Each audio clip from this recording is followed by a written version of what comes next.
I was rinsing my coffee mug when my phone lit up. It was Chelsea. I hesitated for a moment. Ever since she married my brother Nathan, her name on my screen had been more of a warning than a welcome. Still, I answered. Her voice was sweet, syrupy almost, but underneath it was something cold. "Isabel," she said, dragging out the syllables like they amused her. "I figured you should know. I used your college fund to buy our new house." I stopped mid-motion, my hand tightening around the mug. "You what?" I asked quietly. Chelsea laughed. "Oh, come on. You weren't actually going to use it, were you? Be real. You're in your 30s, working a stable job. That doctor thing was always just a dream. Time to grow up." Her words didn't even sting. They didn't land because I already knew. I leaned against the counter, staring at the quiet, snow-covered street outside. "How exactly did you manage that?" I asked, my voice calm, too calm, and that seemed to throw her off for half a second. "It was easy," she said. "Nathan still had access to the fund from when your grandparents first set it up, remember? All I needed was his signature. The house is gorgeous, by the way. You should come see it sometime. Oh, wait, you probably wouldn't want to. Too many reminders of what you gave up." I pictured her standing in some marble foyer, admiring her own reflection, probably wearing those painfully fake Louboutins and thinking they made her someone important. She expected me to scream, to cry, to beg her to give it back. Instead, I said, "Well, thanks for letting me know, Chelsea. I hope the foundation holds." There was a pause, followed by her voice rising just slightly. "That's it? No reaction? No breakdown? Where's the drama, Isabel?" I ended the call. The silence that followed was thick, not heavy with sadness, but with purpose. I walked into my study, opened my laptop, and pulled up an email. There it was, the confirmation I'd been waiting for. My attorney had already locked the fund 2 weeks ago, rerouting it into a secure account I'd set up under my name only. Chelsea had tried and failed, and every step of her attempt had been documented. My grandmother always said, "Don't just trust people, trust their patterns, and protect your future like it's your life." Grandma Edith wasn't just wise, she was battle-tested. She built a medical nonprofit during a time when women weren't even allowed in some hospital boards. She knew what it was like to have your dreams dismissed, and she taught me how to guard mine.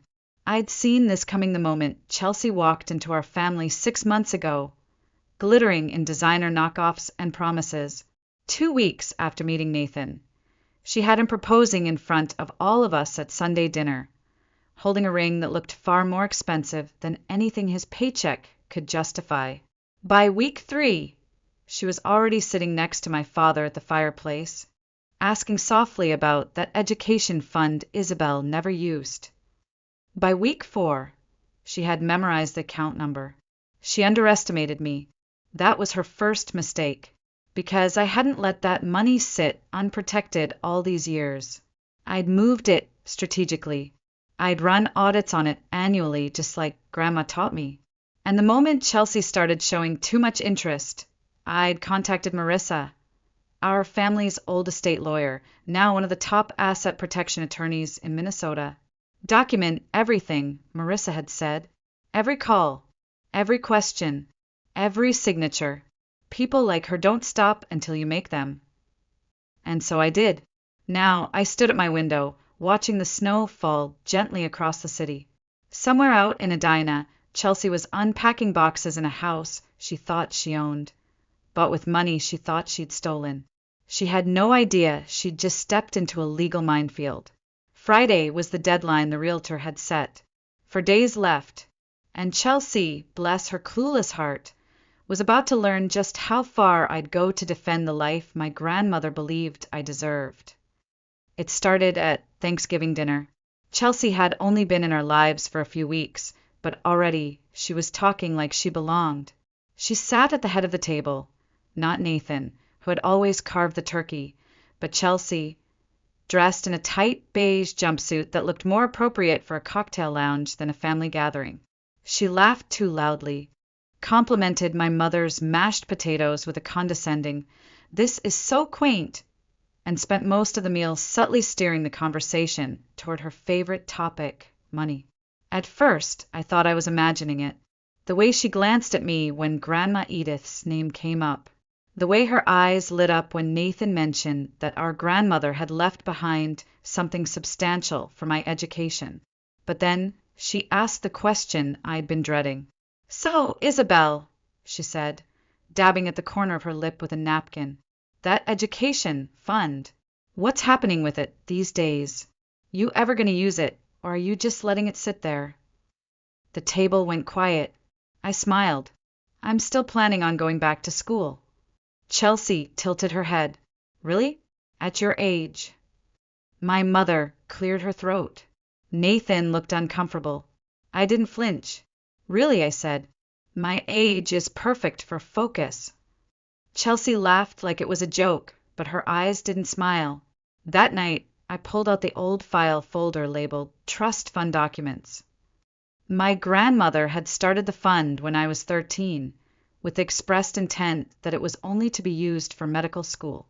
She'd left me detailed instructions, which banks were trustworthy, who to call if anything felt off, where to find the passwords she'd encoded in her letters.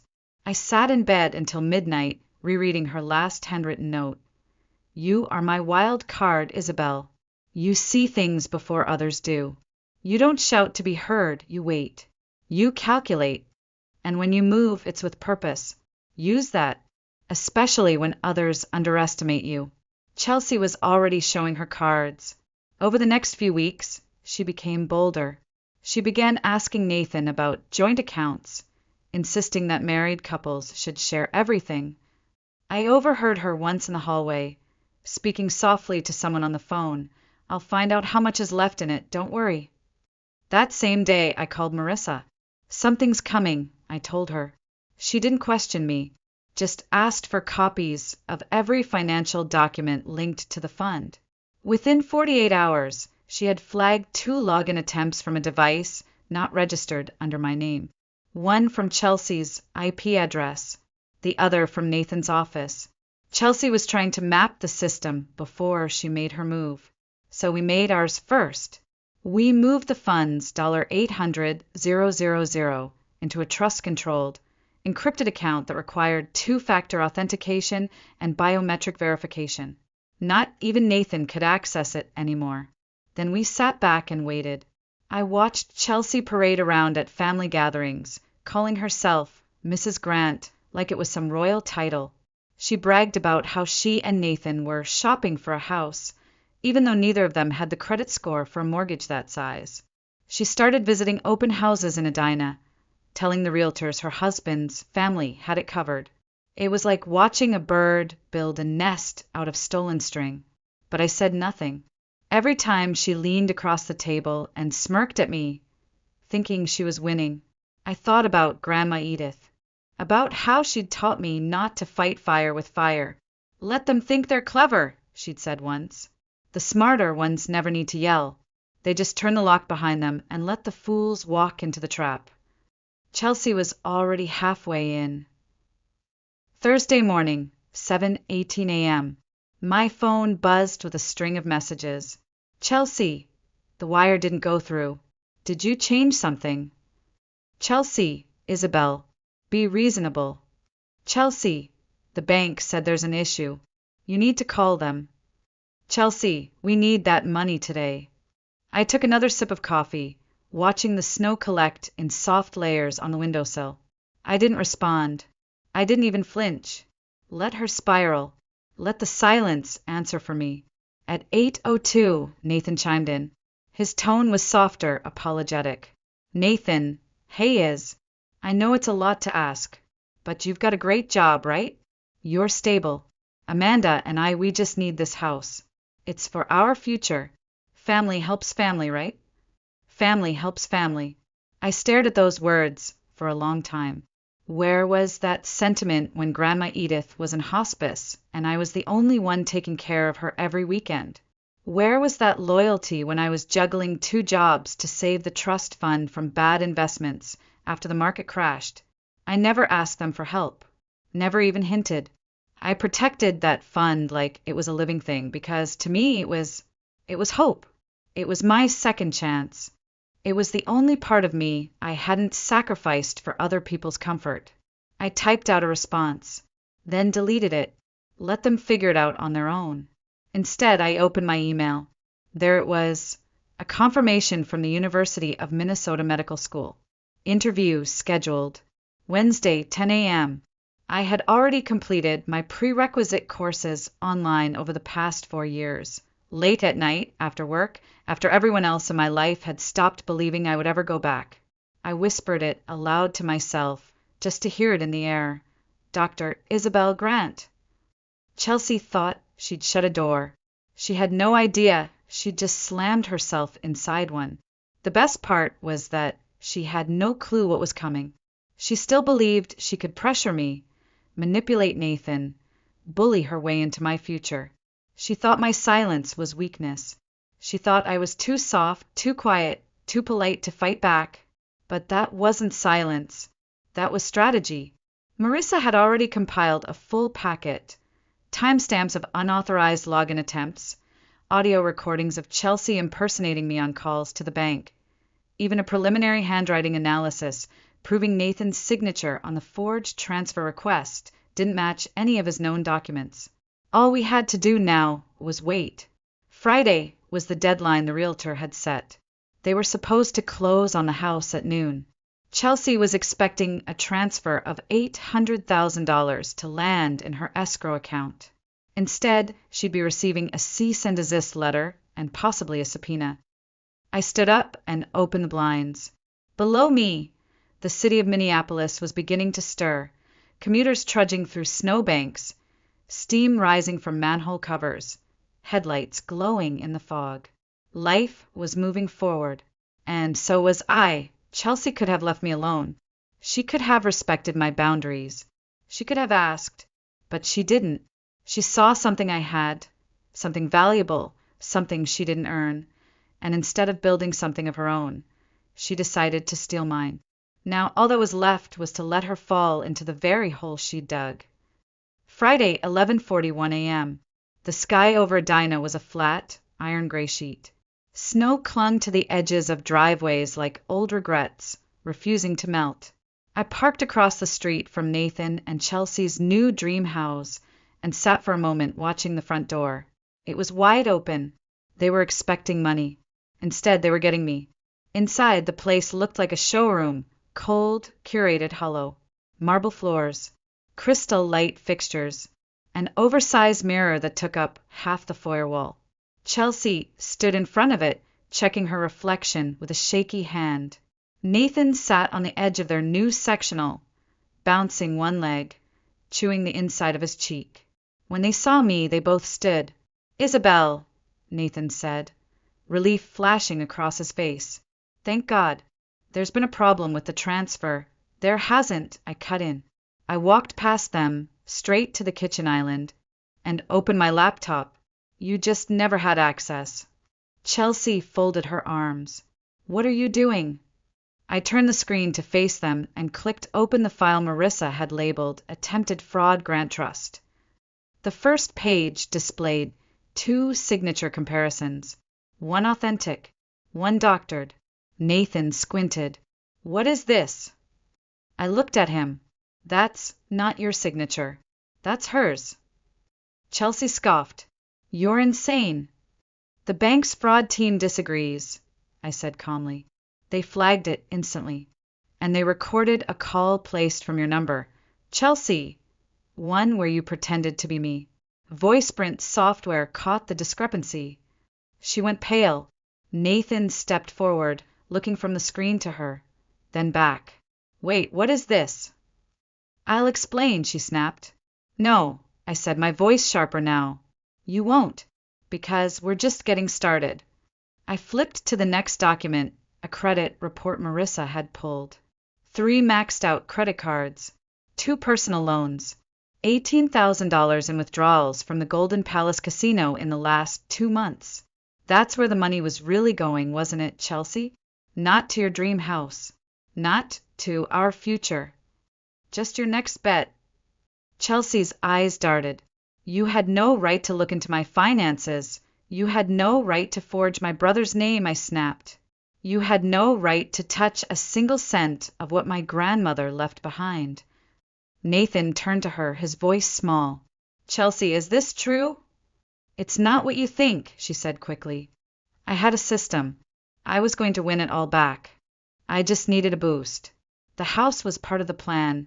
We'd refinance later, it would cover everything. You don't understand, I was doing this for us. Nathan stared at her, like he didn't recognize the person in front of him. I opened one more file. This one a string of text messages between Chelsea and a friend named Lila. In them, she bragged about marrying into a family with money, about accessing the trust before the idiot sister figured it out. Her words, not mine. Nathan read them in silence, his shoulders slowly curling forward. When he finally spoke, it was barely more than a whisper. Get out. Chelsea blinked. What?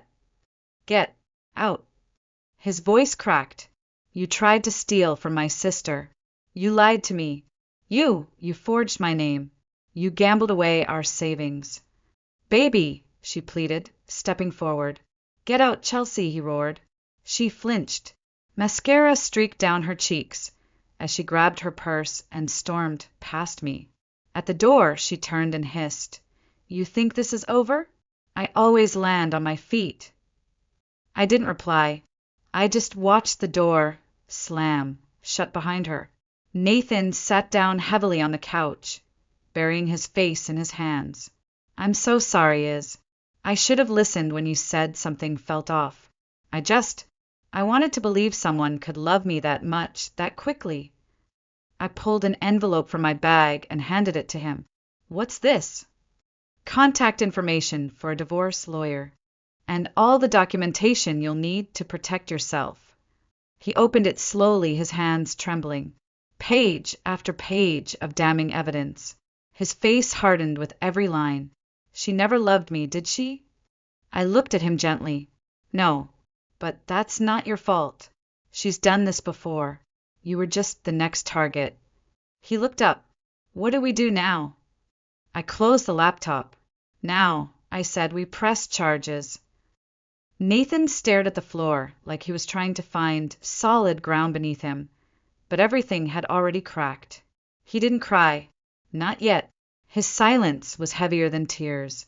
I sat beside him, letting the weight of what had just happened settle into the walls. I should have known, he whispered. No, I said quietly.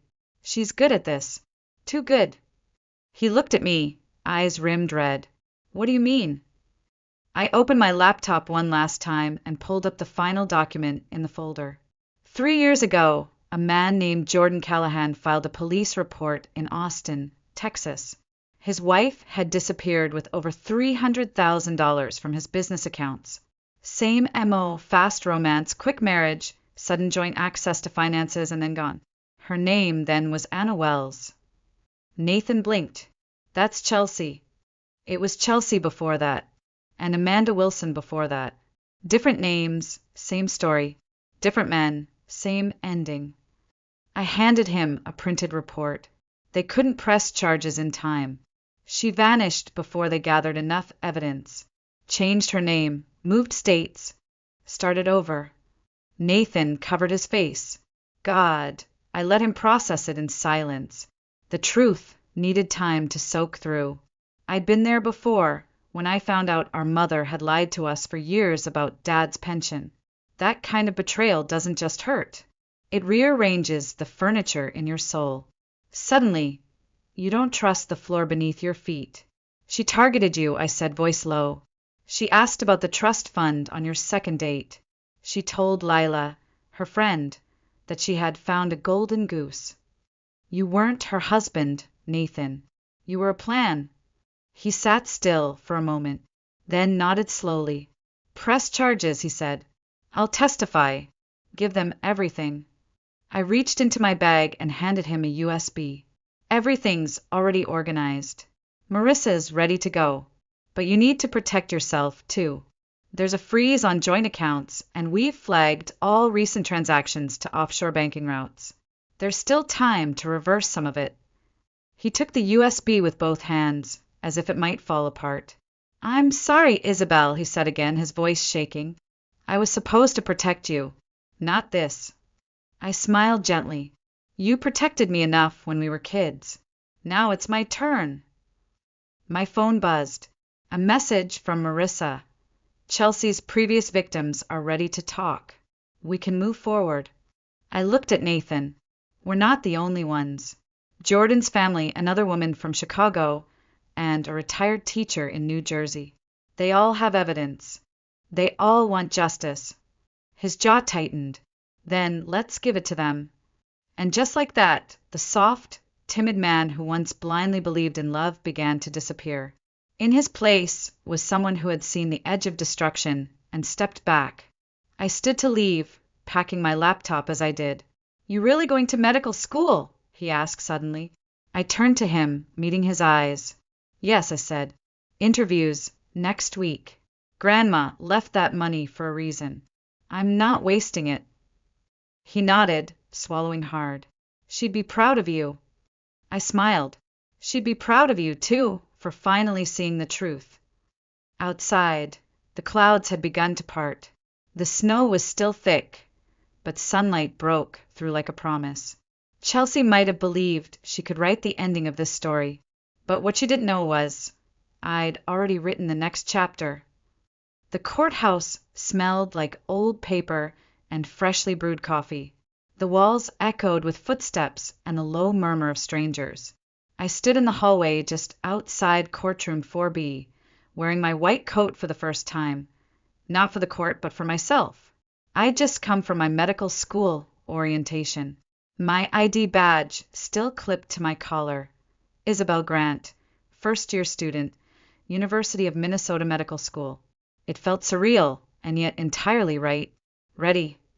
Nathan asked, appearing beside me. His suit was neat but borrowed, his face thinner but sharper. In the weeks since Chelsea walked out of that dream house, he'd become a different man, more grounded, more focused. The shadows under his eyes were still there, but they were no longer from denial. They were from resolve. I am said. We stepped into the courtroom together, and it took my breath away. There weren't just two of us. There were five. 5 victims. 5 families. All seated in the same pews. All with thick folders and tired eyes. Jordan Callahan, from Texas, sat at the front, his jaw clenched. Beside him, a retired teacher from New Jersey.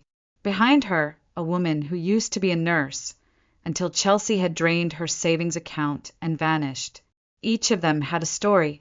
Each of them thought they were alone. Until now, Chelsea was brought in by 2 officers, shackled at the wrists. Gone was the curated glamour. No designer heels, no false lashes, no smug smile. Her hair was flat, her jumpsuit beige. Her eyes flicked around the courtroom and stopped when she saw the others. She hadn't expected them. She hadn't expected us. Her jaw tightened. That flicker of recognition in her eyes. It wasn't fear. It was calculation. She was already trying to pivot her story to find an angle. It was too late. The judge entered. The clerk called the case. The courtroom settled. Marissa stood to speak first. Calm, precise, relentless. She laid out the pattern. For different aliases, for stolen identities, nearly $1 million across 5 states. Bank statements. Forged documents. Voicemails. Witness testimony. When it was Nathan's turn, he walked to the stand slowly, deliberately. His voice cracked once, but he never looked away from Chelsea. She made me believe I'd found something real, he said. She made me believe we were building a future together. But really, she was just dismantling mine behind my back. The money she tried to take wasn't just cash. It was the legacy my grandmother left for my sister. It was years of sacrifice. It was a future in medicine. Chelsea didn't just steal money. She tried to steal hope. I squeezed his hand when he returned. He sat with a quiet strength I hadn't seen in years. Then it was my turn. I stood and faced the judge.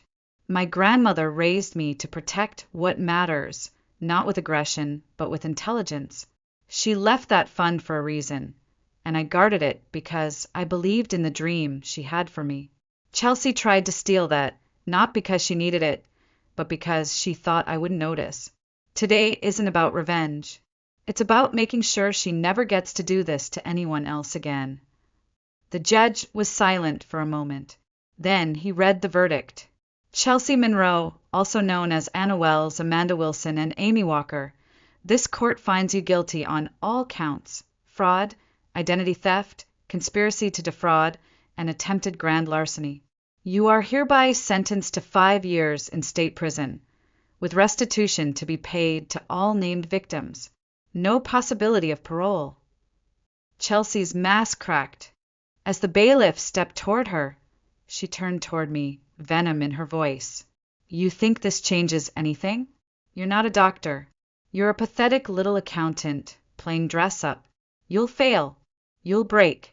I'll be out before you finish your first year. I met her eyes. I didn't blink.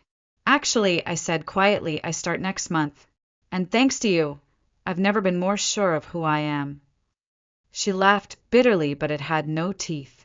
They led her away, her shoulders squared like she still believed she had a final card to play. She didn't. Nathan looked at me as the room emptied. I found the ring, he said. The one I spent 3 months' salary on. It's fake, just like everything else about her. I took a deep breath. Sell it, I told him. Use the money to start over. Turn one more piece of her lies into something useful. He paused, then reached into his pocket and handed it to me. No, he said. I want you to have it. Sell it. Add it to your fund. Use it for something real. That evening, I sat at my desk in my apartment in Minneapolis, the city lights twinkling beyond the window like quiet witnesses to everything that had happened. My white coat was draped over the back of the chair. On the desk, 3 things sat side by side: the acceptance letter from medical school, the latest bank statement from my secured education fund, and the ring. It glinted under the desk lamp, gaudy and hollow. Chelsea's final illusion. A piece of glass she'd passed off as love. I picked it up, turned it slowly in my fingers, and smiled. It would go to a local scholarship foundation in Grandma's name. Let one of her lies become someone else's beginning. My phone buzzed. It was Nathan. Thank you for not giving up on me, for protecting what matters, for showing me the truth, even when I didn't want to see it. I typed back, we protect each other. Always. He'd filed for divorce the day after the verdict. The process had moved quickly. Chelsea's prior frauds had left a trail too wide to hide. With her conviction, everything she'd built on deception began to crumble. The bank froze her remaining assets. Her aliases were flagged in every national system, and the families she'd hurt were no longer alone. Justice didn't erase the damage, but it marked a beginning.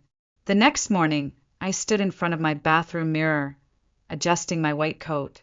For once, I didn't see the tired accountant who'd spent a decade sacrificing, waiting, second-guessing.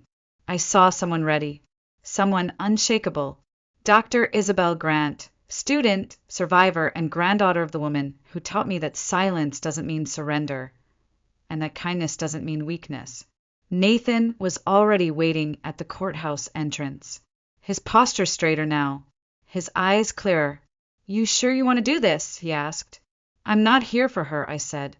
I'm here for me, and for everyone who thought their voice wouldn't matter. Inside, we weren't alone. The courtroom was packed. The other families were there, too. Chelsea sat in her orange jumpsuit, face blank now, drained of that smug superiority. But when the evidence replayed, when each voice told the same story, of trust broken, of lives unraveled, her composure cracked. She wasn't special, she wasn't untouchable, and she wasn't going to do this again. The judge's final order was clear: 5 years, no early release, restitution, public record across all states. Her freedom ended where our stories began. As we stepped outside, the winter sun peeked through the clouds. Nathan turned to me. "So, doctor?"